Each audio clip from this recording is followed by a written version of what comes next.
Hey, hi everyone. Welcome to Lesson 7, Part C. And this is in continuation to the video series called Electronic Aids or Driver Assistance System. If you have not yet watched the previous videos, Part A, where I've provided an introduction and also the theoretical aspects of this chapter called Electronic Aids, and Part B, where I've covered the first set of questions, I suggest you watch them to get a continuity. So this is Part C, where we will look at the rest of the questions to complete this chapter called Electronic Aids. So let's get started. How can driver assistance systems help you? Driver assistance systems can intervene automatically in critical road conditions. That's true. It warns me of danger. It helped me perform driving tasks. Yes, in some cases, for example, in the autonomous driving case, it helped you drive automatically. So all of these are correct. Yes, that's the right answer. How can you manually override an activated cruise control system? So it's by braking and by accelerating and not by steering, of course. I think we have seen this in the theory lessons. Moving on. What is the effect of an automatic anti-locking device? Steering control is largely retained when braking. Yes, that's correct. Aquaplaning is prevented.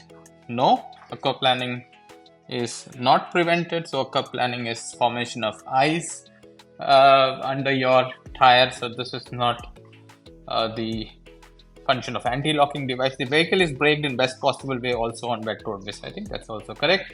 That's our answer, and yes, that's correct. The indicator lamp of your electronic stability program is continuously illuminated. What might this indicate? The ESC is switched down. It's continuously illuminated. No, it means it has been deactivated or it is defective. Yes, that's the right answer. In which situation can the lane keep assist system with steering override help you? So it's a lane keep assist with steering override, and when driving in constructed roadsides, no. On motorways, yes. On rural roads, unfortunately, this is also in yes, I know, because that's the correct answer, but I'm not really sure how this answer is correct, but yeah, the app says that this is the correct answer. So just, yeah, remember this for your exam. I don't know, you should also check this in other apps, what's the right answer, but yeah, that's how it is.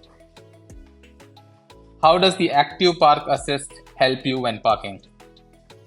The active park assist detects all obstacles during parking maneuver. No. It checks if parking is permissible at a particular place. No. It will not tell you whether this parking is allowed or not. It detects sufficiently large space. Yes. This is all a parking assist will do for you. Okay, that's right. In which situation is the Ecall system designed to be triggered manually? Okay, so yes, the Ecall system is also triggered to make automatic call in case of accidents. But if I am witness to a serious accident, so if you see a serious accident, yes, you will have to do it manually. If my vehicle sustains a puncture, no, that's not Ecall system is for. If a passenger suffers a medical emergency and you are in a position to make a call, then yes, you can call the Ecall system. That's the right answer. Yes. Your motor vehicle is equipped with an active lane keep assist system. What information can be indicated by the status display of the vehicle? Assist system is deactivated, activated, or has a fault. Yes, all of them. You have a lane keep system. Lane keep assist system activated. It emits a warning signal while you are driving. What does it? It means I have unintentionally departed from the lane. I undercut the minimum distance between me and the vehicle. No, that is not what lane keep assist system is for. I forgot to switch on my indicator when changing the lane. Yes. Right? What driver assistance systems do you have to manually activate to assist you in specific conditions? Manually activate, you will have to activate the active park assist and the adaptive cruise control. The emergency brake assist, I think, is activated if you have that in the system. The other two, you will have to activate it manually. While driving, you are using your motor vehicle's active lane keep assist system. How do you manually override the driver assist system in the event that it intervenes? You can do it by, so this is your lane keep assist system. So you could do counter steering, you could do it by activating the indicator. Yeah.